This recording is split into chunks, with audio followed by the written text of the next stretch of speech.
Welcome to episode 43. Very important number in the. No, keep it. No. You do this to me every fucking time. You run with the intro. Fine. Very important number in regards to as far as numbers go.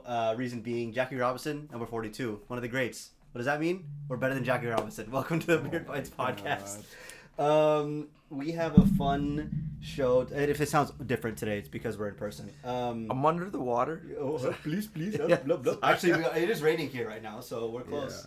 Yeah. We got some stuff like with Xbox, Gang of Dragon, Dead, Yoshida the Goat, Steam Controller's almost here, Black Flag Resynced, and at the end of the podcast, we're going to be doing a Death Stranding 2 talk.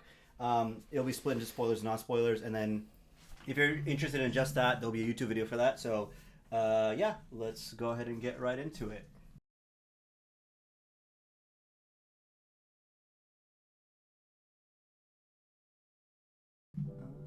How was your week? I am taking a break from work. So He's on vacation. He didn't quote unquote vacation. Yeah. I said, guys, I'm gonna be out of the office, but then I was like, he's on his work laptop. I'm just looking at something right now. I'm not doing much, but it's been good. It's nice to vibe and see Hadi in real life. I didn't know he looked like that. I was very surprised. Oh my god! Yeah. We just met up on Discord. Yeah. Oh, he my e-kitten. Oh my lord.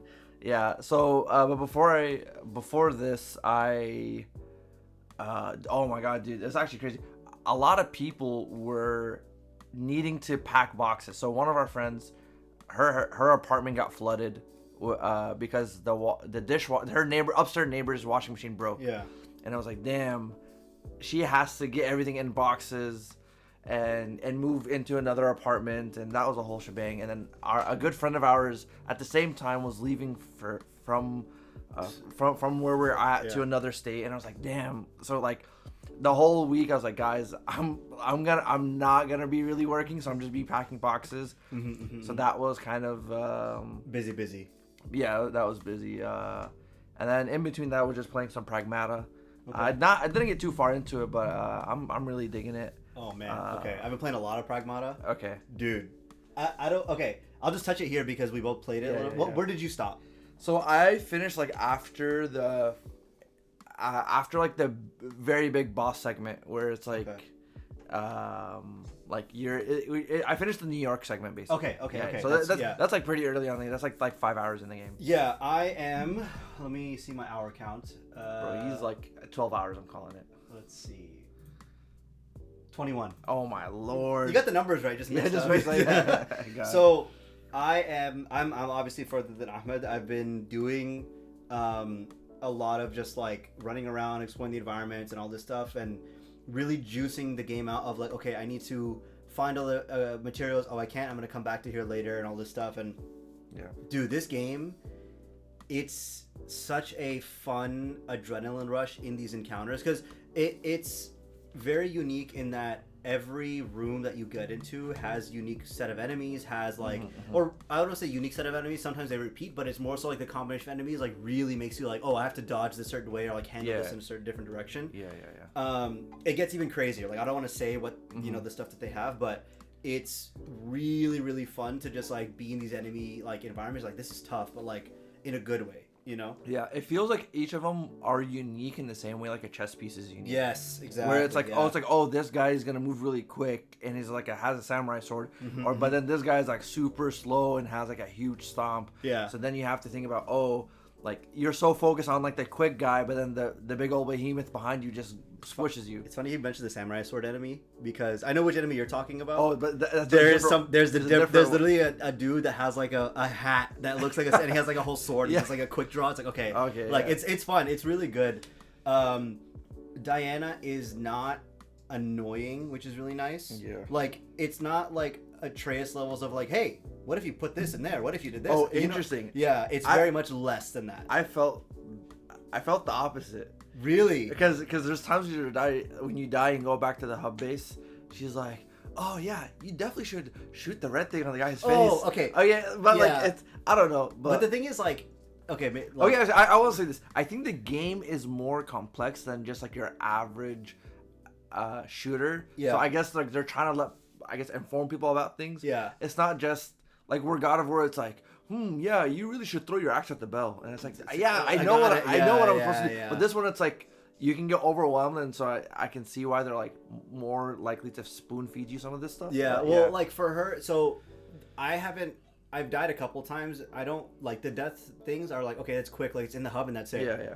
What I'm really liking from Diana specifically is that she's really good at like, you're fighting, you're in the midst of a room, there's like 4 enemies around you, and she's like, Hugh, look out, and then you hear that cue, you know to dodge some direction, right? Yeah. And you have a general idea of like spatial awareness of what's next to you, what's not. So then you dodge out of the way, and like sure enough, like something's about to hit you. So it's like that's what I'm saying. Like it's not as annoying because I feel like it's more helpful.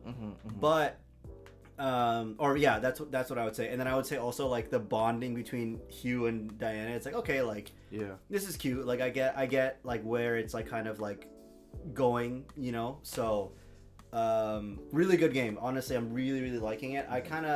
People say that it's really short, but I'm 20 hours in and I'm really enjoying it. And I don't know if I can see like the peak of the mountain in terms of like like the climax of the game, but I'm like approaching something that's like, oh, like this is gonna end in some way or do something. So I'm, you know, I am not opposed to a very well built out, tailored experience. Yeah, fair. You know what I'm saying? That's the thing. Like I know some people complain, oh, it's not like 60 hours or whatever, but like honestly, like not everything has to be that. Like because I think I don't want the game to overstay its welcomes, especially when it has such a unique mechanic. Yeah. Or like it has a unique game feel that like you want to preserve. Yeah. I guess like some of the moments, and you don't want to just drag it on. Like cause some games are just there to just be there. Yeah. I really like that this is an open world, that it's more of a kind of a hub style. Because it also encourages you to backtrack. Yep. Because there's some places that you can't access until you go get something and then you revisit. Yeah. And which is nice, you know. Like you.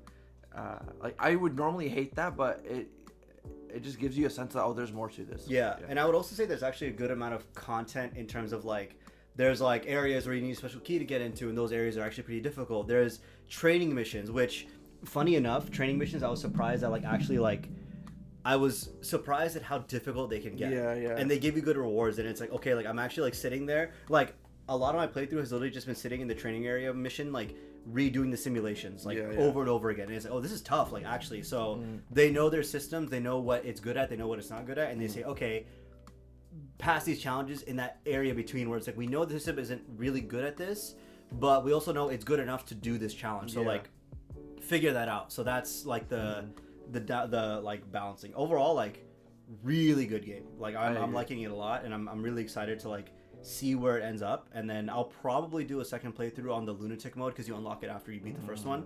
And I've heard that what happens is that they give you just everything in the game, like in terms of like all the upgrades, or not upgrades, but like everything is like unlocked for you, so you can unlock like upgrade your weapons whenever, like all this stuff. So I'm definitely gonna try that out. I'm excited for it. Yeah, it's a great game, man. Yeah. But yeah, what else did you do with your week? So yeah, just going through Pragmata, and then my wife randomly was like, I want to get back into Astrobot. So she replayed all of Astrobot. So she beat the game, and then came back and was like, oh, I want to do like the special like super end level. Oh, the stuff they added after. Yeah. So she got all the extra bots, but then there's like one where it's like, hey, you did everything in the game, so here's like one final thing. And dude, she couldn't beat it. And I was like, she's like, oh, she's like, can you do it? I get the controller. Man, so that game like can be very technically difficult. And some of the executions and I wouldn't say frame perfect jumps, but like is it really that bad? Like, or not bad, but like that difficult? Like in terms of like so the very last one was like pretty like okay, let me see. I think the first time you view it, you're like, oh, there's a lot of mechanics and a lot of things that you have to like kind of juggle and throw stuff at you. They said it's akin to I don't know what the Mario Galaxy ratings are, but they're like, oh, it's like Master Elite level or something. Oh, like the secret world level. That, yeah. Oh, okay, so they're like that's the difficult. Well, like in Mario Wonder, right? Remember Wonder had the super world at the end of the game, and that's like really tough to do. Yeah. So they're like, oh, this is not really made for everybody, but the bot you get at the end, low-key, mate, is worth it. Who is it? you want me to say? Yeah. Okay, you get Sephiroth. Oh, okay. That's cute. Yeah. So Because I did notice he was not in the game. So, yeah. Okay, so I was just like, man, what the heck is this? And like literally, I was like, damn, like this really, like, I had to lean up into the chair. Oh, you pulled the full, yeah, like the full. I had to push it. I was like, man, I can't do. I like how there's a generation of, and they're adults now that have just trauma from Sephiroth, whether it's from Final Fantasy VII, right? Whether it's from Kingdom Hearts. It has to be. For me, Kingdom Hearts, man. Yeah. I literally, it's crazy. Bro, Kingdom Hearts 2, this dude literally made me, I was grinding. I was grinding before I even knew what grinding was. I would literally be walking in and out of rooms and to get the XP and get Okay. And specifically in Kingdom Hearts 2, when you're in the Lion King area, you turn into like a little. I mean, you turn into a lion, and then you have to. There's like these floating enemies, and I would just keep walking by. I'm on top of Pride Rock. Yeah. All this to beat the stupid dude, man. Did you beat him? Yeah. Okay. Yeah. But then I couldn't. Allegedly. I beat him twice, dude. I just couldn't beat him in Kingdom Hearts 1. Because, Kingdom Hearts 1, the combat got low. I actually beat him in Kingdom Hearts 1. I didn't beat him in... No, I beat him in 2 also. I beat him in either one of those games or both of those games, but I know I beat him once at least. Yeah. So, yeah. I need to was check. it in the Coliseum? I did beat him in the Coliseum. That's in 1. That's in 1. And then I beat him in the field in 2. Okay, that's 2. Yeah. Because in 2, I don't want to say it's easier, but, like, it's... The control scheme in 2 is better. 2's better, and the then combat also, like, is so good in 2. Yeah, 2's the peak of the combat in my opinion. Yeah. Okay. Yeah. Yeah. So, but like, so you beat all the levels. Yeah. So we beat that, and then she was like, "Okay, when we get back home, I'm gonna play Expedition." I was like, "Yes!" Ooh, I'm waiting for this, man. Who do you think will be her favorite character to play as? I'm not gonna say it. You know, I can't. Is it a spoiler? No. Okay, I think. Give a non. Okay, version of the character. I think she might like CL. Well, I just off of vibes. Yeah. That vibes. Yeah. Vibes. I had no. Like whatever. I'm saying like gameplay wise. Gameplay wise, I just hope she likes the gameplay.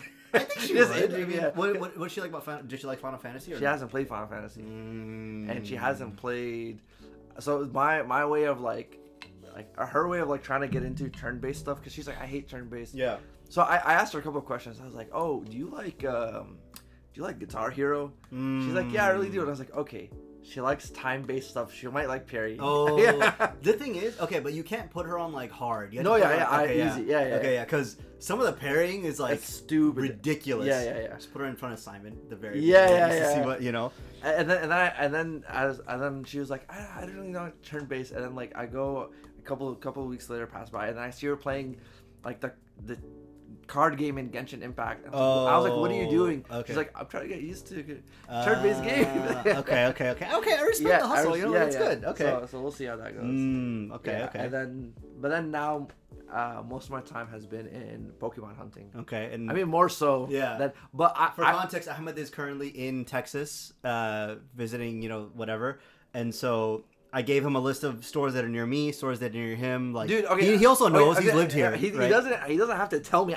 He knows. Bro, yeah. Okay, it's go crazy. Go ahead. I was in a Discord. I was just like, that just has people chatting, and I was like, yo guys, I used to live in Houston. I'm back. Can someone just give me the lowdown? Nobody was really talking, and then I just started going to random stores. I'm like, oh hey man, Dollar Tree doesn't have anything. This Target doesn't have anything. This thing Five Below doesn't, whatever.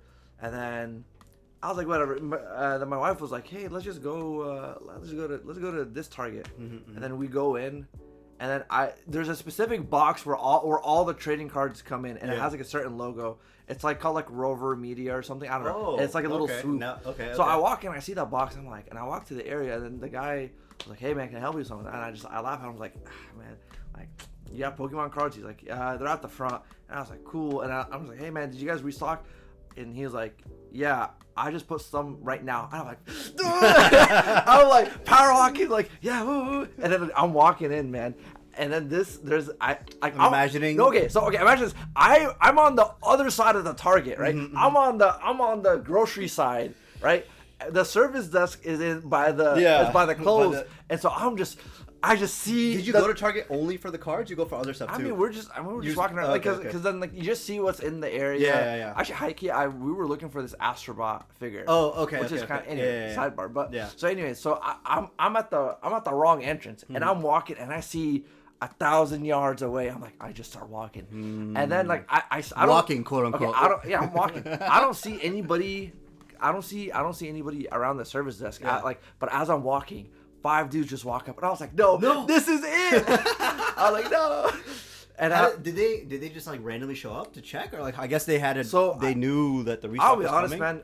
A lot of people know people that work there, or like high key like slide money to the people just to give them a heads up. I see. Because Okay. there's no way, because There's no way they would have known. Yeah. So it's crazy because like, so anyway, so I'll get to it in a second. So Yeah. I see the people and I see 5 guys walking. I'm like, damn it! I go and jump in behind them, and then I see the line there. Like, thankfully everything is stocked up, and I'm like, all right, great. Yeah. The limit's like a purchase of 2, so I'm like, my wife was like, oh, I'm gonna look for the Astrobot thing in the PlayStation section. I'm like, I text her, honey, get over here now, sir. There's a line at the service desk right now. And then she didn't respond, and so like I called her, and then I ended the call. And then she's like, "Oh my God, I'm walking." So you faked an emergency. Yeah. Oh please, Yeah. please. Okay. Like for context, like these cards, like they're worth like $10, but they're just so hard to find. Like it. Yeah. Anyways, so we're in line. Well, because you have people sliding money to the workers. Yeah, literally, yeah, dude. It's so, like, bro, it's crazy because like there's like a $15 box, $15 box. Some guy like was literally like before he even bought it, posts on Facebook and then flips it for $60. Oh He's in the line and he flips it, and I'm like, dude, what the? I'm just trying to like. I just want the dopamine of just opening stuff. Ahmed legitimately wants to collect these cards. He's not trying to like be a scalper. And yeah. Yeah. Okay. So like I'm here. I'm like, dude, like I just want to open cards at reasonable prices. Like paying like $5-10. I don't want to be paying like 60, 50. Like this is stupid, right? I mean, he will, but he doesn't. I won't. I won't. Anyways, so the guy in front, so everybody's getting like one box here, one box there, and then the 2 dudes in front of me are like, "Yo, can I get 2 of the bundles?" And I was like, because like the bundles come with 6 packs, and I was like, fuck. I was like, give me 2 too. And then I get the last 2, and then anyways, the guy in front of me, I chatted him up a bit. He was a cool dude, and I was like, oh, what cologne you wearing? And we chatted up. Oh, nice. Okay. And I realized later he was wearing Meta Ray-Bans. So you might see me on a day. Who is this guy asking me about cologne? Anyways, but he's trying to butter me up. Yeah, I'm too smart for him. It's like, okay. But the people in Texas, man, they're way more willing to talk. Yeah. Because I went to Hobby Lobby. Okay, Hobby Lobby has cards in. I went to Hobby Lobby yesterday. For anybody who doesn't know, Hobby Lobby is like a craft store. They have like picture frames, paints, art supplies, and whatever. Yeah. So I go in there. I was like, oh hey. Good afternoon, ma'am. I'm so sorry to bother you with this dumb question. Do you guys happen to have Pokemon cards? Like, no, it's not a dumb question, sir. And then they're like, yeah, we didn't get any. And then the lady was like, come back tomorrow. Yeah. And then randomly I was in Best Buy, because I was in North Side looking for something, and I was just driving down, and then I just say Best Buy. I'm like, hey man, do you have Pokemon cards? The dude was like, no, we don't have any. But like, maybe come back in 2 hours. I was like, oh. He's telling, and then the dude was like low key not trying to say anything. He's just shaking his head. I was like, all right. But anyways, I had to go back home, and I was like, all right, I'm not gonna wait. Yeah. But, well, so I went to the gym earlier this week, and then next to my gym there's like a Dick's Sporting Goods or Academy, whatever. Academy, yeah. Yeah, and so I went there, and then I saw that I walked in like all because I looked it up. I was like, oh, do they have cards? They might. Let me check. Walked in, and I was all showing. I went to the workers like, hey, do you guys have Pokemon cards? My brother is asking me to check. Because I didn't want to be like, I didn't want to be like, look, one of those guys like, oh, hey, like, this guy wants the cards. Oh, one of these. So I went to the front. He's like, oh, they're at the front. Oh, thanks. So I went to the front, and the lady's like, oh, like, hey, what are you looking for? I was like, hey, I heard that you guys have something called Pokemon cards here. Like, just. What is that? And she's like, oh, yeah, we do. And so, like, she showed me, they had the ones that, like, aren't, like, out of stock everywhere. But, like, I was like, oh, cool, I'll get some packs just for fun. And I was like, oh, like, do you guys restock often? Like, I'm confused. Like, why are these all selling out so much? Like, pulling the fake, like, what's going on? She's like, oh, yeah, like, dude. And she leans in close. She's like, yeah, they come in, like, every other day or something or whatever. Like, gave me some, I can't remember the day she gave. She's like, oh, yeah, it's like these days. Like, just come in the morning and, like, you know, we'll have them. And I was like, oh, okay, cool. She's like, yeah, like, tomorrow we're getting a shipment. Just come and we'll have them. I was like, oh, okay, cool. Thank you. And I walked out and I was like, oh, I got insider information, you know, all that stuff. Yeah. But it was just interesting seeing the perspective of the workers, because a lot of the workers don't care. They don't know about the stuff, and that's fair. Like, why would they? And they're like, oh, like, yeah, just, you know, like, just come whenever. Like, I don't know. Like, it always sells out. Like, it's crazy. People rush to the store and stuff like that. It's really scary. I was like, oh, dang, like, that's, you know, pretty terrifying. But yeah, so it's a reciprocated thing. And then I went to Michael's next door. Do you guys have Pokemons? Old lady. No, we don't. Get out of here. I was like, all right. She's like, we don't carry them anymore. I was like, okay, sorry. I think a scalper like killed her family. She was just like, get away from me. I was like, all right. So it's I backed crazy. off. I've like, there's some places that don't have purchase limits. I don't know, man. But there's also a story of some dude that legit was there was a story of a dude sleeping inside of a Best Buy so he becomes the first one. Oh, like in the bathroom or something? Yeah. Oh my god. I'm just saying that dedication. I want to do that. That means you don't want it that bad. Shit. You don't want it that bad. Hey, hey, if you're really dedicated. Okay. Bro, let me just go be the CEO of Nintendo or something. Just oh yeah, I got this job for the cards actually. Oh, actually Nintendo and Pokemon are separate companies. No! Damn it. Okay. Is that your full week? You have anything else you wanted to bring up? Nah, not much, man. No? Just traveling, doing the thing, hanging out. Okay. Nice. Well, my week after Pragmata, that's like the main thing I played. I also watched Treasure Planet. Have you seen Treasure Planet? It's like a classic, like animated Disney movie. Is it the dude with the part hair? And yeah, glasses? yeah, Okay, yeah. Well, he doesn't have glasses. You're thinking about Atlantis. Oh, okay. It's like the same vibe though, like that same era of animation. That wasn't Disney, was it? Treasure Planet. I don't know. Actually, Okay. It's a good question. We can look it up. But regardless, yeah, Treasure Planet is like a really good movie. It's about Treasure Island, like the book, like the old book or whatever. Is it? Oh, I'm It's like thinking. the classic. Okay, I was gonna say I'm thinking of Monkey Island. Not Monkey Island, but basically it's like a story of like a kid who gets like a map and he goes on like an expedition with like a group of pirates to like find this treasure, and they like there's like hijinks and whatever. But it's a really good animation that made me really think, like looking at things like Mario Galaxy 2, for example, and like show movies like that are coming out for kids. Like I feel like kids are being robbed of like really good stories that like inspire them to do other things. Like Mario Galaxy 2, I saw it. I felt it was very much like corporate, just like kind of slop movie. They had like Star Fox in there. They had like a bunch of just. Okay, I thought you were talking about the game. No, the movie. Sorry, the game is great. Okay, I'm talking about the movie. Yeah, the movie. This is number 2 of the first one. Because the first one was just Mario. And Yeah. First one was like a cute Mario story. I'm like actuallying you. I just thought it's Mario Galaxy 1. There's not 2. Yeah. Mario Galaxy 2, the movie, was like very, very much just like, oh, like we can put whatever we want in here, like, and it was very much like a very just badly told story in my opinion.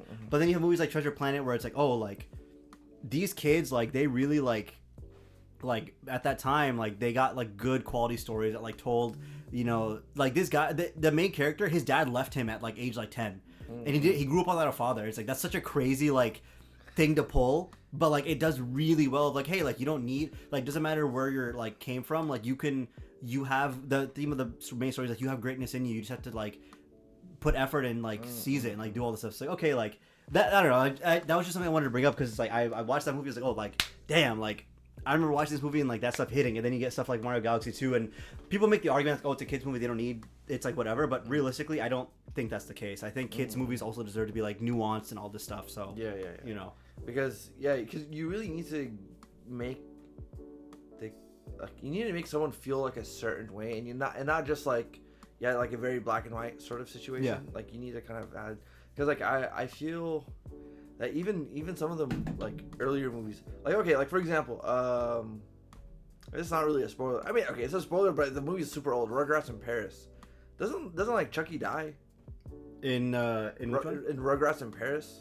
I don't know if he dies, but something happens to him. Crazy, something heavy. I'm pretty sure he dies. Yeah, but you're being asked what drink you want, by the way, so check your text whenever if you want one. But yeah, I would agree. But that's why I just wanted to bring that up. I also played. Okay, so I played this game. As you all know, very big fan of Titanfall 2. Really fun. Unfortunately, it's being shot to death over and over again. I don't think we're getting a third one. So there's a game that I played called Shadow Rush. I think you might have told me about it, or someone told me about it. Yeah, it's very solid spiritual successor. Quite literally the exact same game, and it's in pre alpha. Like literally got into the play test, and they're literally saying, hey, like every time you exit the game, like, hey, what do you like about this? What do you not like about this? They're very much asking for feedback, and it is for what it is and what it has potential to be. I am really excited for this game, honestly. Like there's a Titan, right? And there's not much customizability right now, but there's a Titan. There's all the Titanfall abilities, They're things like wall that. running, wall running, things like that. Yeah. So I urge everyone to check it out. Leave feedback for the developers because they're actively building it, and they have like this Patreon tier of like $20 to support the game, and like you donate $20 a month, and it gives them time to develop the game. Now, I'm not saying everyone should do that. Like, obviously, money is money, but like, regardless, it's cool to see that people just make, yeah, we want this, so we're just gonna make it, and that's it. Like, that's as simple as that. So, that, and then I also beat in the last time since we had the podcast, Death Stranding 2, but we're gonna save this conversation for the end of the podcast so that people don't have to dip out in the beginning. Light thoughts. Man, for light thoughts, you're taking a while. Light's supposed to be quick. That's man. what I'm saying, dog. It's the speed of light, man. What the... on the beach it's actually slow, whatever. Right, man, get the fuck out of here, man. Okay. I'm gonna say I'm giving it a solid 7 out of 10. Damn. Yeah, I'm giving the first one. In retrospect, I don't remember what I wrote down when I graded it. Oh, I can check, but I think I gave the first one like an 8 or a 9 out of 10. This is a 7 out of 10. What would you say? Just off the dome. Probably. I would say 8 and 9 respective. Like, as in, like, second one is an 8, the first one's a 9. First one's a 9. Okay. Because I think part of it, there's like a feeling that you've never experienced before. Yeah. And also the story, like the feelings you get while playing the game. So the game starts off like pretty difficult and really annoying. You're like, why the hell am I playing this? And then chapter 3 hits, the world kind of opens up. You get better utilities. People are helping you, and like the character you're playing is a guy that really doesn't want to talk to anybody, and he wants to be left alone, and he's actually allergic to touch. So, but then so you have like this like hermit of a guy. Slowly, he's gathering all these like friends. And like you're having like this like whole journey, and so like as the game gets easier, you're having more friends, and you're like, damn, this feels cool, and just I've never played a game like this before, and what the hell is going on, and whatnot. Okay. So it like the whole package felt like a good arc. This game tries to do a lot of different things. I think mechanically a lot better. Controls way better. It's easier to get on the it's more like end game juice, but at the very beginning, so it doesn't feel you don't have that same like that grind to get there. Okay, like I'm not saying you have to grind, but I'm saying that it's like it's less of a slog. It's less of a slog, which part of the game was like taking things slow, enjoying things, and like actively not.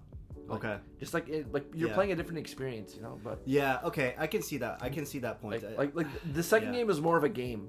Yes. Like the stealth is significantly better. Oh, combat absolutely. way better. Yeah, they're giving you all these options and all this stuff. Yeah. But then I think some parts of how the story is interwoven, I think really falls apart. Yeah. Story, and I would also say, so I agree with you about the gameplay. Way better than the second one. I do think that. Man, okay, it's gonna sound really harsh, but it's not in a way that's like, I don't want to mean it in a way that's like I don't think this game needed to exist in the context of what's happening in everything. And I think we'll pause it here because now it's getting into like a little bit spoiler territory. I mean, we can probably just roll into this now. No, because then I want to do the news first because it's easier, and then we can do this at the end. Oh, okay. Yeah. Because this, I have thoughts. I have to I have to jump into it, but. Okay, so we will go ahead and get into the news. First things first, Xbox is completely just changing the game. I don't know what they're doing. RIP Microsoft Gaming, because Xbox is back. It's green. They made it green now. It's green. It's doing the soy face pointing at it. It's green. Xbox has announced a lot of changes. Not a lot of changes, but let me pull it up here. They announced quite a few things, and it's really interesting seeing how it was done. Asha Sharma has come into, Xbox CEO and position, and she's making changes, and as every CEO does when they first join in. But the biggest thing that they're doing is that they are dropping the price of Game Pass. So Game Pass Ultimate is going from $29.99 to $22.99. And this is per month. PC Game Pass also dropped from $16.49 to $13.99 a month, and then prices may vary by region. And then this is also part of that same change. Beginning this year, and I think we both said this was going to happen probably, future Call of Duty titles will not join Game Pass or Ultimate PC Game Pass at launch. New Call of Duty games will be added to Game Pass Ultimate and PC Game Pass during the following holiday season, which is about a year later. While existing Call of Duty titles already on it will stay there. Yeah. So that's for the basic Game Pass. But if you have Game Pass Ultimate, Call of Duty is not going to be available to any Game Pass tier. You have to buy it. But the current Call of Duty titles, everything else is still there. And then there is also, so that's the first change. Anything before I jump to the second one? We'll get back to it. So I would say that's like what, like a 20% reduction. Like, I know it's like a couple bucks, but like this is also something that a lot of folks have said before or said recently, like, because we're not the first people to talk about this. Is that like this is how often do you see a subscription go down? Subscriptions only go up, you know. Yeah. Granted, they did raise the subscription initially for it to go down. Yeah. So like that is part of it, but yeah. And then let me see what else is on here. Game Pass. Okay, so this is just a rumor, but Xbox is supposedly testing making, like, allowing people to make a custom Game Pass package. So for example, I want cloud gaming, or I don't want cloud gaming, or like I want Discord included, things like that. Which is also part of it. Let me see here. Yeah. It's interesting to think, because, like, okay, like, to go back to the Call of Duty thing for a second, well, hold on. Let me spit out all the news that Xbox is doing, because it's like a big list. Sure. Yeah. Okay. So Discord Nitro subscribers. Okay, this is actually really good. Discord Nitro subscribers, which is $9.99 a month, can now soon enjoy free access to Xbox Game Pass, the Starter Edition, which includes 50 games from the Xbox Game Pass library, and then 10 hours a month of cloud streaming gaming and Xbox rewards. And then the last bit was the Game Pass Starter Edition. So Game Pass Starter Edition will come with certain games. There's a long list, but it's things like Among Us, Astroneer, Arkham Knight. I won't read through the whole list. There's about 50 games on here, but Halo 5 is on here. Doom Eternal and Doom 64 is on here. I'm trying to think if there's any like really big ones. Warhammer Darktide, Warhammer Vermintide 2, World War Z. So there's a lot of good options in here. But yeah, sorry. You were saying about the pricing. Yeah, I think I think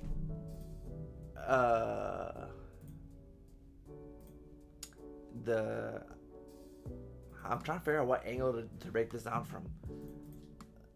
In what sense? Like, okay, Game Pass seems like an interesting thing, right? Because if you think about it, right? Like when they added, like, obviously, like when they added Call of Duty to the Game Pass, like, people are not gonna buy it; they're just gonna get on Game Pass, right? Correct. But then what happens is, like, what if, like, what does adding Call of Duty mean to, like, the super fans of Call of Duty, or like removing it, right? Because, like, you have people that pre-order the game and they want to pre-order to get the pre-order bonuses, right? Because, like, and if you're on Game Pass, you're not gonna get all access to that, like, to that extra content, like either the extra coins or the extra skins or early access to all this other stuff. So right now people are saying, oh, they shot themselves in the foot by adding Call of Duty to the Game Pass. Like, when Elder Scrolls 6 comes out, are they gonna shoot themselves in the foot again if they release it day one? So that's the thing. I think part of it, yes, I would agree that's a good question to ask. But I think Call of Duty is a little bit different because there was recorded. So there's multiple factors here, but I think what people are citing is that Activision definitely lost money on Call of Duty's last year release because it was a bad game. So that's the thing, bad game. But also, I think a big factor is that it's on Game Pass. People aren't spending $70 on Call of Duty. Arguably, the people who are going to buy Call of Duty are going to pay for it regardless. Right? But people who have Game Pass are still going to pay for Game Pass, and they'll probably also still pay for Call of Duty. Generally, like someone who owns Game Pass before and is a fan of Call of Duty is like, let's say last year, Call of Duty got added to Game Pass, cool, I don't have to spend it. I'm a big fan of Call of Duty. but that same person who spends money on Game Pass is still a fan of Call of Duty. He's like, oh, it's not on Game Pass anymore. I don't care. I'll still buy it. That's what I'm saying. Oh, okay. Yeah. But yeah, sorry, you were saying about. No, I was saying it's interesting because I was listening to someone giving a take that there is so much okay, you have multiple different business pushes and campaigns. Yeah. And different people tracking different metrics that it's gonna kind of crash, right? The Activision side of Xbox, right? Yeah. Is gonna be tracked. Everybody tracks pre-order numbers. Is tracking daily active users, and tracking all this stuff, right? But then on the Game Pass side, they're tracking subscribers. So it's I see. On paper it makes sense, but it's something that was a little. You're saying it makes sense to keep it on Game Pass? No. Let me rephrase. Yeah. The point that I'm gonna make sounds like such a Captain Obvious point, but the if people are gonna just wait for Game Pass, they're not going to pre-order the Call of Duty. So last year, Black Ops 7. Why would I pre-order it and pay because your cost of pre-order is not $5 over the original game. It's if you have Game Pass, you have to shell out $70 plus Game Pass to get the pre-order bonus. But Call of Duty and all these games have been so pre-order now and you get this. Yes. You get extra things. You get a really cool OP weapon. You get this really cool skin that only you're gonna get and we're never gonna give it again. Yeah. So you're saying that why would I pre-order if I have it on Game Pass? Yeah. Okay. But then it's you have a whole business unit and a whole marketing division around the pre-order. The same company is gonna cannibalize itself. Yeah. Because now they're not gonna pre-order. So now Asha Sharma and Xbox, they have this weird situation where they're in where, hey, how do you what are you supposed to do now, right? Game Pass is this big thing. Do you pivot more into a AA pass now and try to prop up people? I don't know, right? And then they need to rebrand it and see what they're doing because this ties into another thing, but they need to figure out if they're gonna do exclusivity or not. That's a separate thing from Game Pass, but yeah, it factors in. Yeah. Well, so that's the thing. The part of this rebranding that Asha Sharma was kind of talking about. Let me pull it up here. So they're changing their brand name back to, instead of Microsoft Gaming, it's going back to Xbox. What that actually means is, it's a little strange. It's, what is this? It's okay. Start my free trial, whatever. Okay. What it means is that Asha Sharma basically put out a letter saying, we need to go back to basics, back to Xbox. We need to revitalize our brand. In essence, realistically, there's not much being said on the actual memo, but it's more so a return to form of they're saying they're addressing how Game Pass is going to work. Like Ahmed is saying, the first party, exclusives, things like that. I think Call of Duty is a very easy win for them to be all right, what's one thing we can pull off of Game Pass that we can still charge for? And that's, Call of Duty is the easiest one. It's also the moneymaker for Activision, right? So I think it's strange. First off, I think the various tiers of Game Pass that they're offering, great idea, right? The starter edition, all that stuff. Sure, maybe someone doesn't need all of these things and it's cheaper. The Discord Nitro integration, sure, why not? They've been trying to find a way to make Nitro more profitable. Again, keep in mind about the face recognition stuff and all that. Regardless, there is that aspect of it.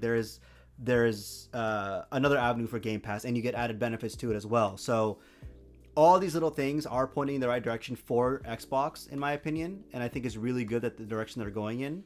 Whether it will be enough to fully save them, I'm not 100% sure, but it's a nice first step, making it cheaper. Again, it's still more expensive than what it used to be, but again, Ahmed and I still stand by the argument that Game Pass Ultimate is theoretically worth $30 a month.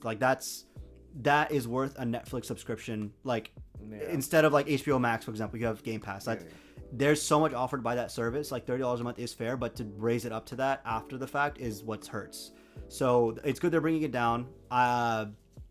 What will come of it, I don't know, but it's still nice to see that Asha Sharma is coming in and making all these changes. I don't know what else they could do to make it more useful You know what I'm saying? Like to like better the Xbox brand. Yeah. I think honestly they need to go back to exclusives. Like they need to. But what do they have that's exclusive? I mean, like Halo. They need to make they just leave Halo and leave Forza and leave Gears. Like do something else. Like, I think. I mean, honestly, Pragmata in itself, it's a new IP. Like people have ideas. You just need to prop them up. I see. Like I like it's like for example, whatever Capcom is doing, man. Like they know how to foster good creativity and like just design of games and like a vision of a game, and it's not just like by the numbers kind of thing. It's not a Sony third person game. Yeah, that is true. Yeah, that's a good idea actually. Because the thing is, you see things that are exclusive. Saros, for example, people are in love with Saros right now. They're it's the best thing that Sony's put out in years. Ghost of Tsushima, like. When I think of Xbox, when I think of Sony right now, I can think of 3 games that I'm like, oh, like, or like 4 or 5 games that are like, oh, this is like Sony's brand. Yeah. You know, like Last of Us, God of War, Spider-Man, what's it called? Ghost of Tsushima, and Saros. Saros. So like. And not everyone will be into those games, or Astrobot also. Like there's there's something there. It's recognizable. Yeah, like Nintendo has Mario, it has Pokemon, it has Zelda. Zelda, all these things. There's titans in your wheelhouse. Xbox is what? Halo, maybe, right? Yeah. Not for a while, but Halo, Skyrim, but that's also available everywhere. Doom, but that's available everywhere. And I'm not one to say that like they should not put. I'm not saying don't put stuff out on both consoles. I think it makes sense to do it from Phil Spencer's gaming ecosystem perspective. It's healthy for the gaming industry for everyone to be able to play the games they want to play. However, from a business perspective, Xbox is not in a position to be like, oh, like, like it's not in that position. So I don't know. They need to figure out something fast. Exclusives would be a good idea, but what exclusives they could put out, I don't know. But I am excited to see. So we'll find out. But we. Bro, you butchered this, man. Okay, dude. Okay, sorry. Okay. Well, they don't have exclusives. They would have had an interesting one for Halo Battle Royale, which. Honestly, or actually, it's not a battle. It's an extraction shooter. Yeah. Halo's reportedly ditching a battle royale for an extraction shooter. Honestly, battle royale is old as hell, dude. That's a dinosaur game. That's a 2014 game. Well, High Guard was pretty good. Yeah. Okay. Okay. Jokes aside, High Guard at least was like trying to do something unique with the format. Sorry. Okay. But it's just unfortunate that they couldn't like fully realize the vision they had. But anyways, but yeah, man, Halo. I'll be honest, man. I think Halo should just be dormant, man. No. I don't agree with that. No, dude. You think kill the brand? No, just let it sit for a while. It has been sitting. Sit more. No, okay, hold on. When did Infinite lay down. Go into bed. Put the blanket on you. Put the pillow behind your head. Put the sleeping mask on your face. Just let the chief relax. Halo Infinite came out in 2021. Let it stay longer. No. Dude, I think now is the time to bring it back. They need. No, they're bringing back. You know what the problem is? They need to make Halo different. They need to, like it's relying too much on certain things, Like Infinite was like too much of a what is it called? Market study, like market analysis type of game. Yeah. They're like, oh, let's take this Far Cry 5 and let's take this traditional, very good story game and let's just make it open world and give him a Far Cry mission. Why? We don't need this. Okay. Yes. Like for example, like think about Pragmata and think about like every weapon that's in Pragmata has a use case and has an idea behind it. Yeah. Every enemy elicits like, oh, this is gonna be like this type of literally like a chess piece. Like this enemy is gonna do like this and apply this amount of pressure. This other enemy is gonna apply another pressure from this way. One is like a fast pressure, one is a slow pressure, another one is like I'm just making things up. One's like a suicide bomber type of thing. Like, it's like now you can make these different unique compact scenarios with all this stuff and everything feels like fresh. Yeah. But that's because the game design forces. They have not designed a game. They literally just they did the what is it called? Like, you know how with the lottery balls they just put like ideas, pick up one ball. Oh yeah, we're gonna make an open world, a self-driving game, all this stuff. What do you mean? Okay. I understand exactly what you're saying. I don't necessarily disagree with it. However, I think that, first off, the fact that they're chasing a battle royale trend or an extraction shooter trend in general is not great. They're too late. They're too late, right? You should have built this game. You should have built an extract. You should have, because the game's like 5 years to make. You should have been 5 years thinking about extraction. Also, wait. Now they're pivoting after. You know what I'm saying? Like now, oh shit! Like we're already 90% way to this battle royale. Let's but they're doing a Last of Us. Yeah, we don't need it. Yeah. Actually, we're about to show it. I cancel it, bro. Oh my god, we're on stage. No. Get rid of it. Shut up. So the thing with Halo is that Halo had a couple things going for it. A really tight, solid multiplayer, right? As well as a really tight, solid story, generally speaking, right? But now we're in a world where it's like I would argue, a full generation's worth of gamers they haven't had a good Halo in so long. 4 was okay. 5 was very controversial. Infinite was just trash, right? In terms of like the Halo package, it effectively, people have said, and I kind of agree with them at this point, of like Halo Infinite has killed the Halo brand in a way that like people now look at the Halo brand of like, oh, like, what are you gonna do? You know, people don't trust 343 Industries to make another Halo game. People don't trust Xbox to make a good Halo game. And then you have Combat Evolved coming out, and people are like, they're changing a bunch of things that like, people are like, oh, like the level designers come out and say like, hey, like we designed the level this way because we didn't want someone to take like the Warthog and like jump across the entire state. Like Halo has always had these like weird shenanigans throughout the stages of like being able to like take your car, and like run over people and stuff like that as like a joke, and like you're not supposed to do it, but people figure out ways. But now they're like leaning into that, and it's like that's not what Halo is like about, if that makes sense, you know. So regardless, Chief wouldn't do this. Chief wouldn't do that. Yeah, Chief, he's a good citizen.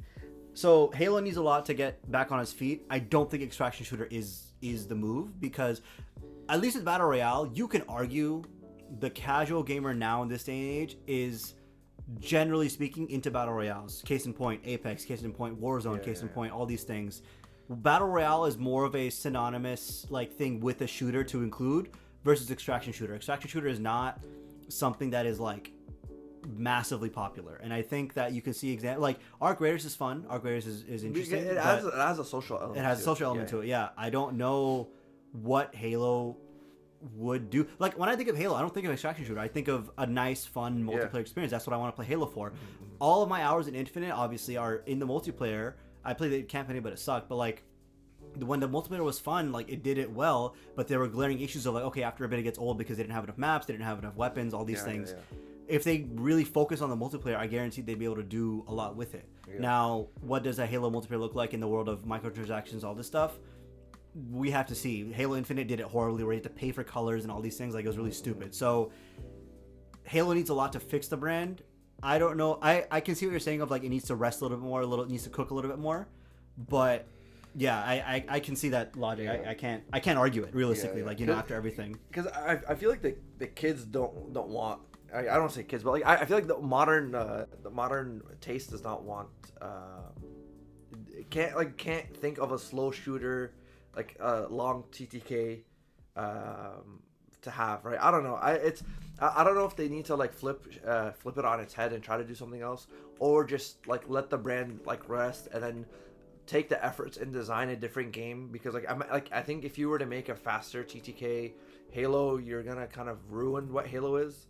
Yes, but like, I would agree. But then if you just take that team and be like, hey, just like you guys probably have ideas, just do something else that's not constrained within the Halo universe. Just do something, right? Yeah. Because like honestly, like extraction shooters can work, but like in the case of like Marathon, they kind of like Marathon is hyper combat focused. Yeah, but like Marathon, Marathon and Arc Raiders. Marathon is like it's a reboot, but like it's an old ass game from like 30 years ago, so it doesn't really count, right? But like those two, like they kind of understood from like what experience they want to give. Yeah. They build things around that to give that experience, right? I think just to slap something on it and move forward is like just slapping Halo on an extraction shooter doesn't make sense. What the hell am I extracting? What am I getting? Fucking gloop glops and needler fucking ammo. Like get the extract the grunt with the suicide bomb on it. There. You gotta make sure it doesn't die. Yeah, extract Halo itself. Oh, I don't know, right? But I don't know. Like it's like it doesn't make sense for you to just say, oh, let's take this plus this thing, right? Like, no, like just think of what experience you want to give somebody and then craft towards it. It just seems like trend chasing. That's what it is, and it's like it's very lame to see that from Halo of all things. So, you know, but maybe we won't see it. You know, like maybe it won't come out. You know, just like Gang of Dragon, that shit is never coming out, dude. So, for anybody who doesn't know, Gang of Dragon developer Negoshi Studios has deleted their YouTube account. NetEase recently announced that they would stop all funding for the game, which is helmed by the creator of the original Yakuza. While nothing is confirmed, it does not look good, according to Okami13 on Twitter. And then there's obviously more news sources online as well that report the same. We were really looking forward to this. I think. Yeah. I mean, I think we just like. We both really like the Yakuza games, and this was like made by the, the previous Yakuza dude.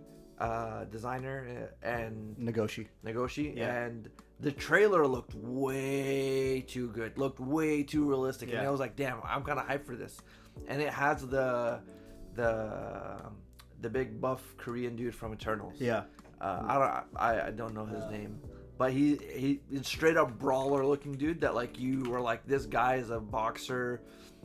Ma Dong Seok.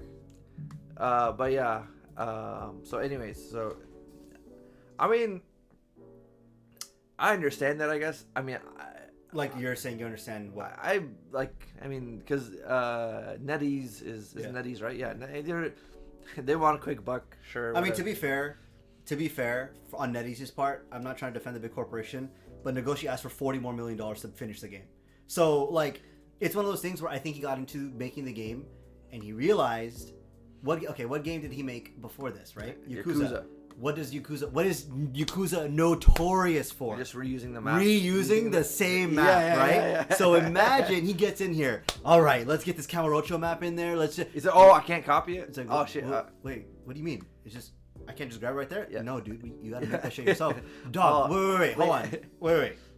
Okay, that's fine. I'll ask the boss. Hey, boss, listen. 40 million. 40 million. Easy, in and out, done, quick, like the Rick and Morty, 40 million in and out, quick and done, and then everything just gets nuked, it's gone. Yeah. So, I think it's a combination of that. I think it's a combination of like maybe it was too early to be announced, right? Maybe, yeah. Like they had just that trailer, and like that's kind of it. So it's like one of those like, it's like that Beyond Good and Evil 2 trailer where it's like it showed and no one knows what's happening with it and all that stuff, and now we're checking back in. Oh, actually, nothing is done. You know, we don't have any more details than that, but that's kind of where we're at. So you know what else might come out. I'm bucking the trend here. Apparently Last of Us multiplayer, there's a petition online. I saw this organically just on my timeline. Shout out to the algorithms, man, they know what's going on. A bunch of people were randomly I've just been posting clips about Last of Us 1 multiplayer, and they're like, I can't believe they canceled this. And like I just started retweeting everything, man, because he's God's most powerful soldier. Dude, if nobody's talking about Last of Us factions, I'm talking about Last of Us. I am. If there's 100 people talking, I'm with them. If there's nobody talking, then I'm dead. It's Last of Us factions, man. Great multiplayer game. Apparently, you can get on the servers. I think on the enhanced edition I don't know if it's only PS3 or PS4. Low-key, I might cop a copy just to get it. Just to get back on, just to feel dude, something. Really, yeah. Well, so what happened was, I think I saw the tweet that started this all. Someone tweeted out, "Oh, name your like top 5 games, or whatever." And he shows like, "Oh, Last of Us, My Beloved," and he had 500 hours or something in it, and people were like, "What are you doing on this game?" Yeah, yeah. And he was like, "Oh, brother, you don't even know." And Yeah. then he showed that's what started The zeitgeist. streets don't know about. People don't know about this, man. Last of Us Faction's legit, dude. It's such a tense game, like that has such great stealth and great atmospheric like tension, because like you're essentially playing like there's 2 modes. One is like you're like is like a search and destroy type of thing, where it's like you're only limited lives. Okay, wait, we don't have to break into No, it again. no, I have to, man. We're unlimited time. The people need to know. Okay, fine. Okay, and then the other mode is just like a TDM where your things tick down. But anyways, they're gaining traction, and people posted the petition. I signed the petition. You signed it? Sony needs to see my name on the change.org. Me and the other 200 people. We're gonna. You know what, Ahmed? Bro, is bringing this up. So he can make a TikTok about it. No, because if this petition gets 1,000 signatures, you heard it here first. I was there. I am Sony's Last of Us Faction's #1 defender, bro. Anyways, we are strapped on time, but whatever. The people need to know. You need to bring it up. Oh, trash? No, that's fine. Okay. Yeah. No, I after seeing the gameplay, I will say just a quick thing. Like, it does look sick, and I do want to play it. So I will probably also be signing the petition. Yeah. So if you're out there and you are a fan of good games, sign it. Why not? What's gonna happen, right? Sony's gonna look at it and be like, "Oh, that's cute." Anyways, and just continue from it. There is a fan making his own game. I don't even know making a similar style, because they're like, okay. well, they cancel, so I'm gonna make it. Okay. So I'm like the delusional Timefall fan. Oh yeah. That's my quirk. Yeah, that's true. Well, you don't have to be delusional about the Steam controller. Oh boy, it's finally. I can hold. It's finally almost here. Are you okay? What do you think about the Steam controller? I mean, I guess it's fine. I'm still using a 360 controller. It doesn't matter. Really? Okay. Well, or the Xbox One. Yeah, whatever. I'm using Xbox One, but low key, I kind of wanna. I'm thinking about it. Here's the thing. I don't care for the touchpads. When's Really? When's the last time you used a touchpad on the Steam Deck? All the time when I was playing Eugenics and stuff. And like card games. God. It's actually very good. And actually, I will say for the Steam Deck, the reason I don't use them that much is because it's so wide. It's a little bit difficult to like move your fingers. But on a controller, I'm excited for a tighter form factor to where I can hold it closer and I don't know, man. I mean, I feel like most games, to me, I think the touchpads are like a gimmick. Not gimmick. It's like to. Oh, I use it for Civ also. To navigate things, man. Why are you playing Civ on the controller? I was playing on my Steam Deck. Okay, but you're on your computer. Are you gonna use a controller? Honestly, like legitimately, I might just to try it out, just to see. Lord, listen, bro. It could be good. Okay. Also, for context, the controller is announced for a release on May 4th, and it is going to be $100. So, yeah. But context. if you're on your computer, why do you need a secondary mouse pad? Because if I'm on my computer, right? I'm actually physically on my computer right now. I have to sit like this to play, right? Generally, or like whatever. But if I have a controller, I can just lean back and play, just to see it. I just want to try. He wants $100 just to try it. Yeah. Yeah, just a little bit. Listen, it could be good, okay? Unless Val wants to send me a copy to review, I'll review it for free. Mr. Gabe Newell, visit me, brother. You know what their offers is, just ask. Yeah, I'll pull up. I emailed him once, he didn't respond. But people on Twitter or Reddit keep tweeting him. He just doesn't like you. Yeah, man, he's racist actually. Well, huh? That's why he's not talking to you, because man, calling him racist. Bro, I applied to Valve so many times, and they keep rejecting me. And it's a human too. He read that shit and he said, "Nah, I get that." I actually. Do you think they laughed? They like, look at this guy. They're like, bro, this is the 5th time this week. Can you please stop? Please leave us alone. Yeah. Hold on, I'm just writing this timestamp. But I don't know, man. I'm glad that they were able to get this one out. Hopefully, the Steam machine can come out too. Actually, Loki, excited for the Steam or whatever, the new Steam frame. Yeah. You know what else you should be excited for? Assassin's Creed Black Flag Resynced. Armini! I'm gonna be a pirate. Arr, I have scoliosis. Well, no, they have scurvy. They have scurvy. Arr, Ezio, do you have any more grapes? Wait, why do I sound like the guy from regular show? Damn. Oh, well, so man, you know who else has a lot of grapes? My mom. Oh my God, why did I even do this, man? This is cool. This is such a weird thing for them to remake. Because okay, normally you would think you would start with Assassin's Creed 1. You would start with the series. Like okay, they remade like a Resident Evil 1 a long time ago, and then when they went to revive the series, they started with 2 because they're like, oh, but they're remaking Black Flag. I think is like them testing the waters if they should touch Assassin's Creed 1 or even because they're golden boys Ezio in his trilogy, so I think they're gonna just jump around and make random remakes. I'm guessing, but a lot of people felt iffy about Black Flag because it's not really an Assassin's game. It's like literally you only get the Assassin's costume or Assassin's suit because he like finds it right. He just finds it on a guy and he's like, oh, I'm trying to hide and go undercover, and then he slowly gets introduced to the Brotherhood, and like literally at the very end of the game, he's like, oh, I want to be an assassin. But so the thing is though. I don't disagree with you. I haven't played the game for context, but I've heard that like the biggest thing about this game is that like it's just a good ass game. Yeah, it's a good game. Period. In totality. Yeah, so that's why people are excited for it. There are significant changes for this game, which is really interesting. They're changing. I think they're removing all the modern day Abstergo stuff. There's a camp of people that say that like, oh, that's actually the most interesting part of the game, like in terms of story. Yeah. But I would argue, understandably, I get why they're removing it because now they're like, all right, we're making this game. We're not planning on remaking the whole story around it, so let's just like build this. Yeah, preserve this. So they're adding more content, which is really nice. They're adding more content, better combat, allegedly in terms of like what they showed. Because it might be just like the RPG style combat from the other Assassin's Creeds, but they explicitly said no, it's not that. Okay, we'll see. Yeah, we'll see. Yeah, we'll see.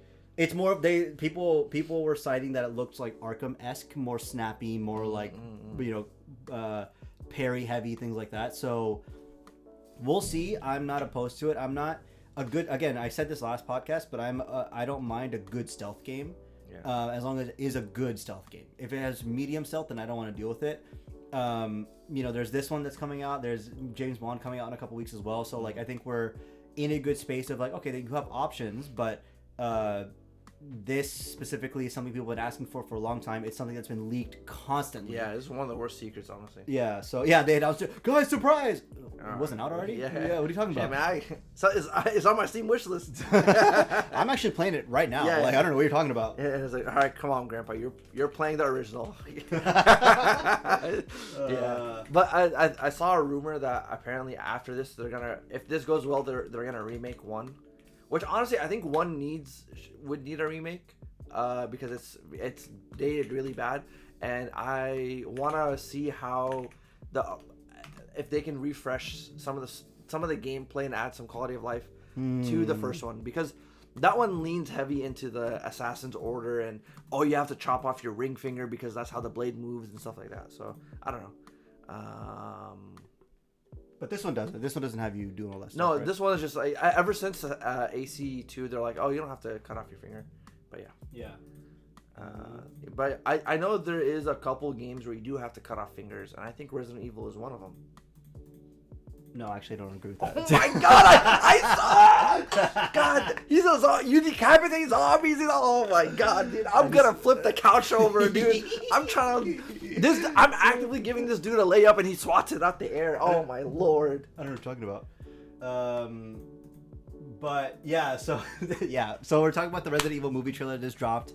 Did you watch the trailer? No, you don't watch trailers. I don't watch trailers. Okay, so I watched the trailer, and it's really interesting. I watched the trailer, and I'm not expecting, I guess, spoilers. In the trailer, Leon and Chris and Ada and Claire do not show up. Yeah. And I don't want to give away too much because Ahmed doesn't watch trailers, but they showed essentially just a dude in Raccoon City during the events of Raccoon City, like that whole thing. So people saw the trailer and people were like, hey, like, where's Leon? Where's Chris? And stuff like that. And so the director, Zach Kreger, That's the guy behind Weapons, or which yeah, one? he worked on. I think he was a filmographer for. Let me see, Zach Kreger. Yeah, he's the guy behind Weapons, and also the whitest Barbarian, kid, Barbarian, and the whitest kids you know. Yeah. So he's got like a weird like grouping of stuff. Yeah, but in a good way. But Barbarian and Weapons were like pretty good. Pretty movies. good. Yeah. So he knows what he's doing. Yeah. Behind the camera. So basically, and people ask him, hey, like, where's Leon? Where's all this stuff? And I actually very much like his take because it made a lot of people really think about what they like about Resident Evil. You like Resident Evil. Yes, the characters are a big thing, but you also like Resident Evil because it's a good horror game, right? People were upset that Leon and all this stuff, they're like, oh, who's this random guy? And he said, I wanted this movie to tell a story of what would happen if some idiot like me were dropped into the world of Resident Evil game. So Austin plays not some badass with a combat experience like Leon, but just an average dude. This makes the experience of him moving through this hellscape more interesting to me than someone who's psychologically equipped. And like he's doing things where like, you know, now I'm paraphrasing, where he's gonna get a pistol, the first weapon he gets, and then he like slowly gets better weapons as the thing goes on. It's like Easter eggs and things like that. And like the world of Resident Evil is interesting enough towards like, oh, like you can see like, oh, the Umbrella Corporation or like different things like that are really interesting. And of course there's a bunch of zombies and horrific elements in the game, in the movie, that will come up that like I would argue is what Resident Evil is very much well known for. And then like the characters and stuff also a part of it, but it's not, I mean, it's weird. It's not required. And the only reason I can say that is because what are some of the best Resident Evil games that people talk about on this day-to-day basis, right? 4 and 2. What else? I think honestly, people bring up 8. 8, okay. Or Village, yeah, Village, and then 7. 7. People love 7. Biohazard is like with the Jack Baker, and like that's the one in Louisiana. Yeah. That's the one that really revived the franchise. Yeah. So people, the reason I bring it up is because people really look at 7 and they're like, oh, this is it. Actually, because it's true. Because 7, I think, was like, it took like a good question, like was answering a lot of questions of like, how do you make a Resident Evil game in a different perspective, but maintain the identity in essence, right? So I guess he's asking about that for how to make the movie as well, right? Which basically that's why I bring it up. It's like, you know, like you don't need these characters to make it a good Resident Evil game or movie. It can be good without those characters, and then you learn to love it. People loved Resident Evil 7 when it came out, and again, it saved the franchise and it redid a lot of stuff, and it made, you know, so I'm really excited for it. I'm probably gonna watch it. I'm curious to see what he does. He's made good stuff, so I trust his, you know, honestly vision. this is better than like trying to shoehorn something in. Like I think I like the retelling of something. Like for example, like Until Dawn, they had a movie. I don't know if it's good or not, but the traditional, like the game was like, oh, you and your friends are in a cabin and like you have to survive until dawn and all this stuff happens. The movie, oh my god, he made the fucking soy jack face. But the movie does this premise where it's like, oh, like you're gonna keep dying and it's like a Groundhog Day situation, and it's a twist. Until dawn. So it's like, I'm like, okay, that's interesting. Maybe it goes against what the thing is supposed to be, but it's at least like they understand the material and they're sort of reinterpreting it. Case in point, Last of Us game, excellent way to tell a story. Show, don't really care for it. It's the fact that it was like bar for bar the exact script. That's what I'm saying. Who cares? I don't want to hear that. And he also had a very good quote that he said that I wanted to tell stories set in the Resident Evil world, but with an original plot. Narrating Leon's story would be redundant since the games already do it excellently. Yeah. Perfect. That's a great way to look at it. I think there's no shame in that, and it's like a very smart way to go about it. Yeah, because I think outside, if you're trying to do something over the game, it's like you're essentially saying, I'm better than the game, let me do it. And it's like I think we're at a point where games as a medium they're very good at giving you the experience and the story in one package. So yeah. I'm excited. It's coming out this year, so it'll be interesting. There is the thing in the trailer where he has this big ass health box full of like consumables or whatever, like on his thing, and he's like when you look at it, it's like that's how that would look, you know, like that's annoying to carry around, but like he has like a duffel bag, literally duffel bag, like, or like a little like a piece of delivery bag. It's like a big red. It's like green. But so it's like oh, okay, like that makes sense, like, you know, bro. I want one joke of be like, oh, what am I supposed to do with this herb? Wait, I need 2 of them, but I can't just eat. I can't just, you know, like. So I'm curious to see how he's gonna adapt it, and also like at the end of the day, like Resident Evil is campy as shit. Like it's Yeah, goofy. yeah. Like I'm not expecting to be like, whoa, like an Oscar nominated movie, but I just want it to be fun. You know, that's the biggest thing about it. So, yeah. So that's the news. I'm trying to think. Is there any other piece of news that we need to talk about before we get into the next bit? No, I'm good. No? Okay. So we are going to now we're going to talk about Death Stranding 2. We're going to start with a non-spoiler talk, and then we're going to do spoiler talk.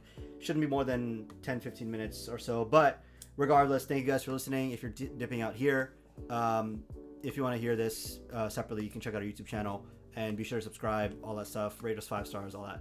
So, all right, Death Stranding 2. Immediate thoughts. Okay, so let's set the context. What did you think of 1? Okay, 1. I think 1 surprised me a lot because I was ragging on my friend for playing it, and they're like, he spent 100 hours. I was like, dude, you're playing 100 hours on FedEx Simulator, blah blah blah blah blah. And then it was on Game Pass, and I for shits and giggles just downloaded it, and I was like, okay. Like even when the game was annoying at the beginning, I was like, let me just see what's going on, because everybody says, because even Video Game Donkey came back and was like, oh, actually not regret. He's like, I was wrong about my first video about Death Stranding, and then So then I was like, okay, let me give it a shot. Something has to be here if this is like a movement or an experience.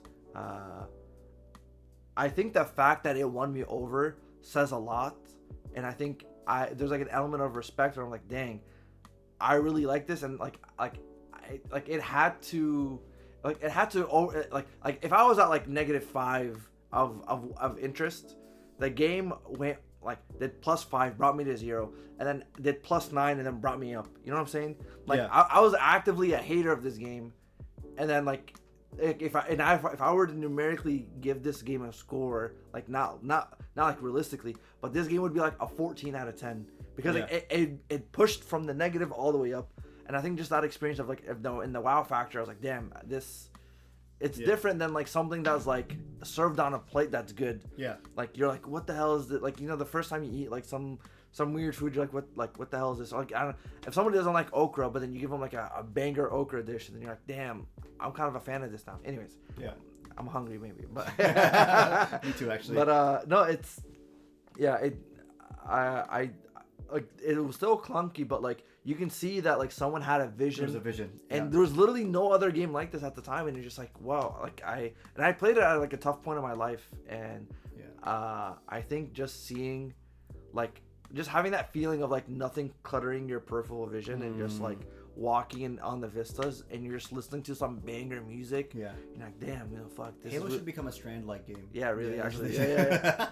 No, but then it's I don't know, then you just get that sense of community from just random strangers. Yeah, and it's oh, dude, this guy built a bridge for me. Yeah, yeah. Or, literally, he literally built a bridge for you. Yeah. Or sometimes you're just walking, you're like, oh my god, I took a wrong turn, and I'm at the tip of the mountain, I'm just gonna fall here and just end the game. But then you just see a rope, you're like, oh my god, thank you, bless you. And it's and then I'm just smashing the like button, thank you so much, dude.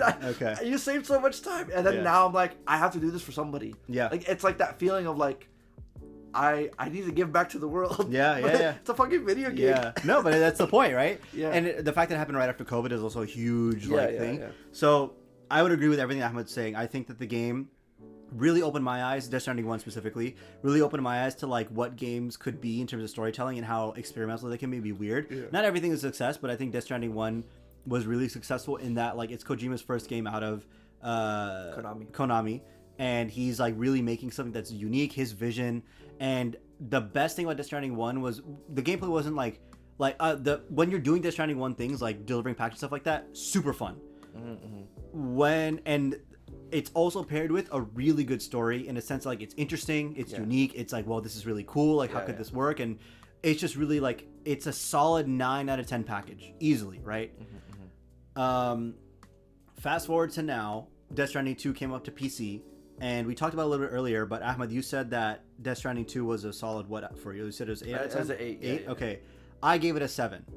And I'll go into specifics as to why in the story for the story in the spoiler section. But for me, I think that when you're doing the Death Stranding stuff, delivering packages, meeting other porters, building bridges, all that stuff, excellent, really good.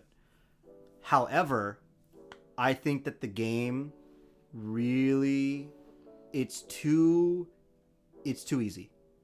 I played on To the Wilder mode. It's like the hardest difficulty.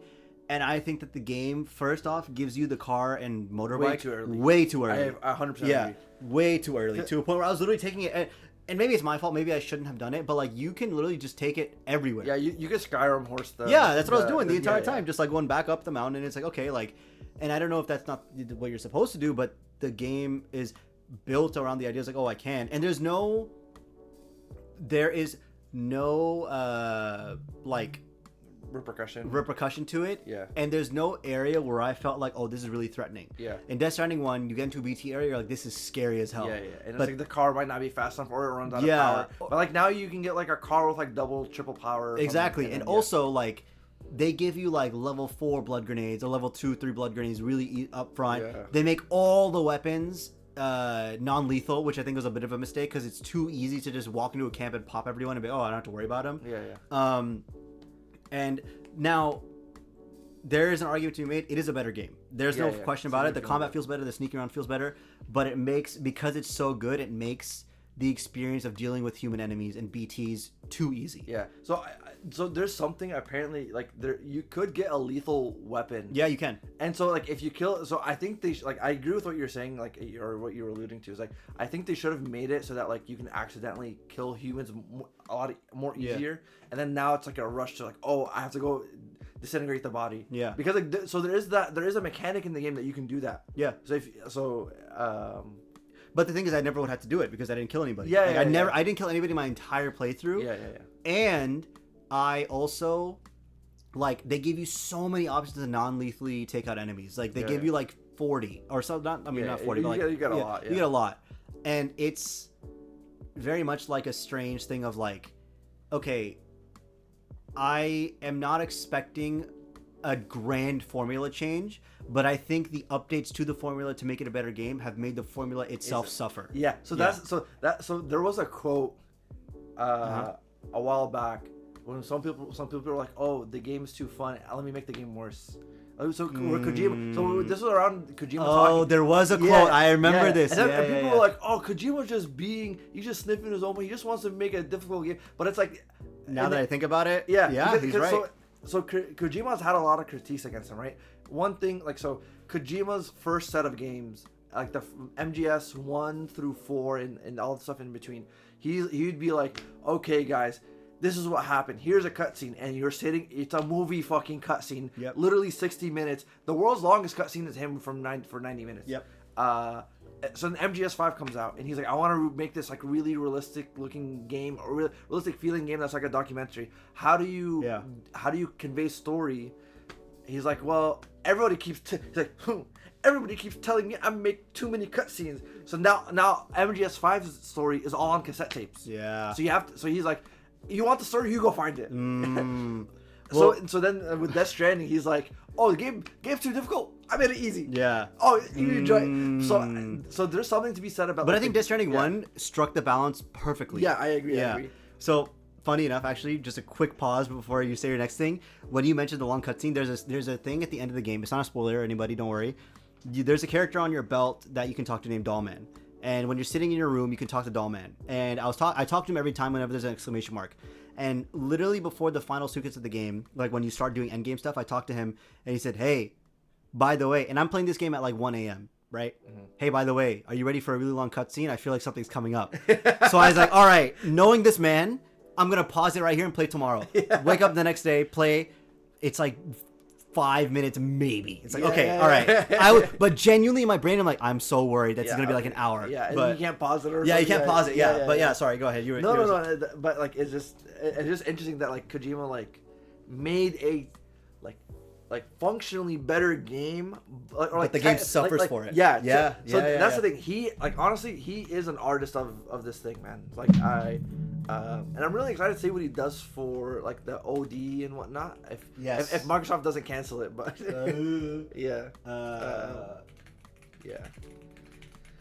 So he's literally suffering from success.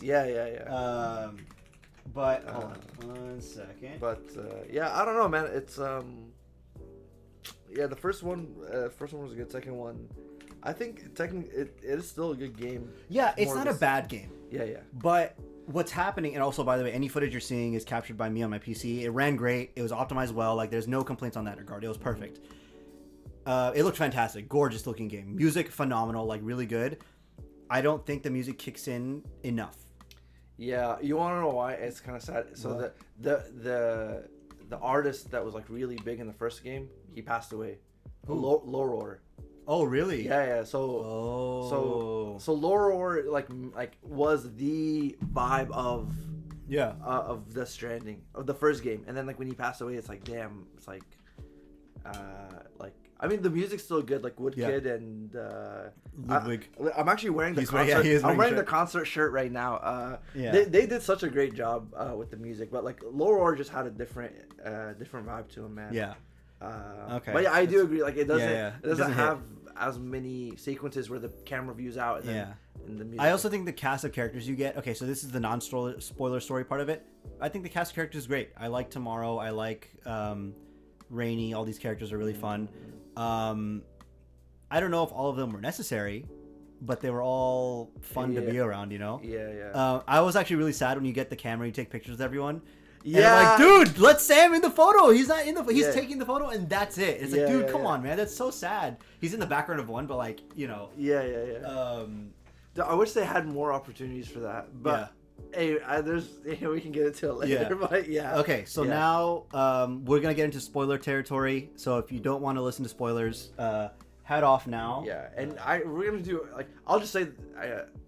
Okay, 3, 2, 1, spoilers. Okay, I was gonna tell the people my hot take at the outro, because if they just click off now, anyways, no. But story wise, okay.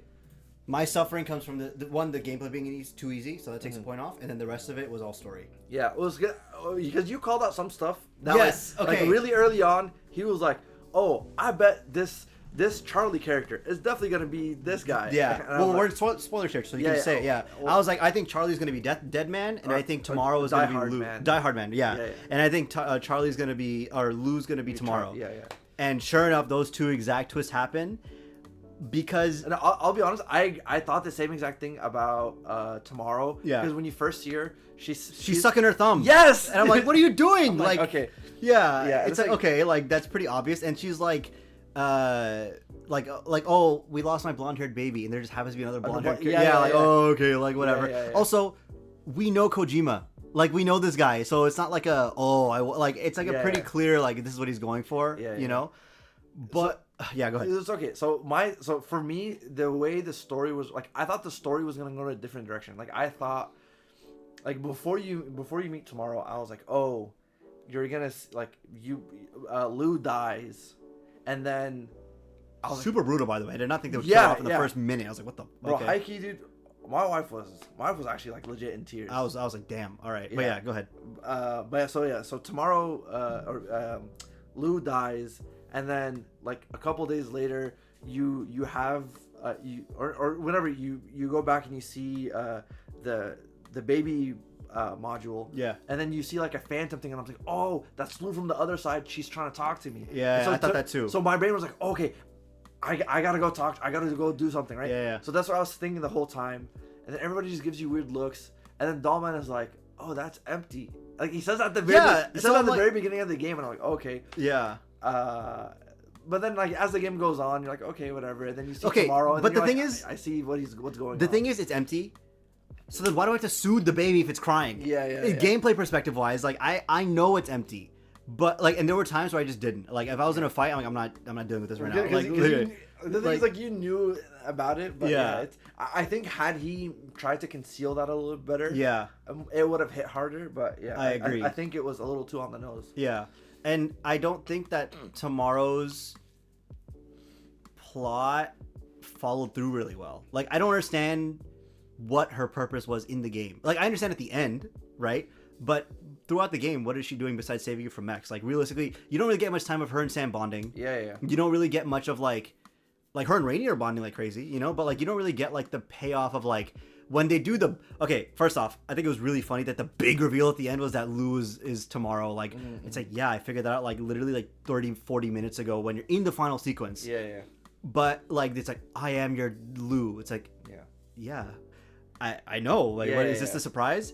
And then I would also say that like, okay, everything with Higgs, did not care for it. Really? Did not care. I think that they should have either brought a new villain or something, because he's just doing Jonkler shit the entire time. He's like, oh, I'm like chaos. It's like, all right, guy, like, I got it. Like, you know, like, you're just here for the bit. But the thing is, like, he was designed like that because like they literally. So it was the AI beach that was like, oh, we need to give you an antagonist so you can go connect all of the world, so that sure. Yeah. So the context, okay, for context of the story, the super spoiler that like that the people that hired you, which is funny that it's called APAC. Yeah. You're saying the APAC is the bad guy? Yeah. Anyway, so they come out and they're like, hey, we they were the inciting incident for Sam to go connect all of Australia together. Mm-hmm. And they come out and say, oh, like, we are actually comprised of like, I don't know, 5,000 dead bodies, and our souls are stuck on this like beach, and we decided to make a mega server and control all of computers so that we can never have a Death Stranding again, effectively like doing an extinction against humans. They're like, hey, basically forcing them to stay in their bunkers. Yeah, stay in your bunkers. Undoing the connection that we all just built out. Yeah. And so they're like, you just guys stay there, robots will take care of everything, and then you guys die, and then new life will come back later. And so in order to do that, we had to bring back Higgs from the first game, which the reveal of that was kind of interesting, but the final fight was fucking crazy. Oh my god, I loved it. Okay, I loved it, dude. He hates it. It was, bro. You're telling me you fight. No. Okay, You're doing an air guitar battle, but with actual guitars. I know. Okay, here's the thing. This is coming off a big reveal of Deadman being Charlie, who's like the AI that piloted the ship. He's like a unknown benefactor. He shows up, and all of a sudden he just starts like Michael Jackson Thriller dancing. And I'm like, so for context, 2 a.m. playing this game, and I'm like, what the, like, first off, the mech fight or whatever with Heartman and Die Hard Man, all that stuff, really cool, right? But then they do this thing of like, oh, like now that mech battle happened, cool, like thematically, I get it, right? I get what they're trying to do, but then you get into this thing of like he's trying to fight APAC. Oh, yeah. And he's like talking to APAC. APAC's like, oh, we're gonna do this thing. We're gonna lock everyone down. You can't do anything about it. And then he gets up and he starts like dancing like a puppet or like a robot. And it's like, I'm just like, what the fuck is going on? And he goes like, at the end of his dance, he's like, we're no one's puppets. It's like, all right, like, what are you doing? Whatever. Like, okay, fine. I'll get past it because it's just Kojima weirdness, right? But then we get into the whole final like battle bit of like he becomes like. Then the giant mech fight happens or whatever, and then like you have the guitar battle, and I'm just like, from a gameplay perspective it's cool, but from a story perspective, too much. I'm just too saying, weird. Like every boss battle is the same, bro. Like this is a different boss battle. No, absolutely. Is it fucking weird? Yeah, it is. It is weird, and but everything that's different is weird. But I don't want to, I guess it's not that I didn't have fun at the boss fight. It is not that like I didn't like, I wasn't like, whoa, I was soy jacking at the, I was like, what is going on? You know, like it was really fun. But it's just the context of like, from the perspective of like where the story started, where it went in the middle, and where it ended up, I'm like, what the fuck is going on? Because now you're thinking like, okay, like, this is something that he's been wanting to, you could tell he's been wanting to do the guitar thing for a while. Fair enough. Guitar thing finishes, and then it's like, oh, did you guys like MGS4, by the way? Because I did. I really liked it. And then you're just doing the same fight again. You're like, okay, interesting. And then the game, like, then like Lou comes out and eats him and like whatever. And it's just like, in my head, I'm just thinking like, I understand, like you explained it, like I get why Higgs had to exist for APAC to do whatever. But it just felt like so it didn't mesh well in my opinion. Like it feels like the game is building up, and then all of a sudden just like steep drop into like just weird nonsense at the end, and it's like, okay, wait, like you didn't sprinkle it throughout. Yeah, you know? Okay, that's very fair, honestly. Yeah, because granted, you do see Higgs use the guitar. Yeah, so absolutely. And then at one point you're like, oh, I get the guitar now. Okay, cool. Yeah, that's fun. Yeah, I like that. But then it's like they didn't. I think the issue for me is that the game is setting itself up to be like a really serious story and like, oh, like should we have connected all these things, and then it drops off into this weird, goofy like dancing puppet montage like with guitar fight. Okay. I think if they sprinkled a bit more weirdness throughout the story, I would have been more accepting. Bro, you were fighting with the fucking pizza chef. That was fun. Doing kung fu. That's what I'm saying. I liked it. I enjoyed that. I was like, oh, this is so funny. Like, this is stupid. But then, like, that was the height of the weirdness. Generally. Fair, you know? Yeah. But, again, it's not a bad game, but I think the story really takes a hit. Where it really takes a hit. I didn't like Higgs' stuff. But, like, from the antagonist perspective, fine. I get it. What it really takes a hit is the whole Neil bit. The Solid Snake stand and they have really? you. He was useless. Ultimately, what did he do in the story? Wait, You're basically fighting a custody battle. But he's not trying to get Tomorrow back. He's just pulling you in and fighting you. Yeah. There's no reason Bro, it's fucking Jerry Springer. You are not the father. that's what it is. No, but but that's the thing, like... Okay, the context, maybe it's a context that a little...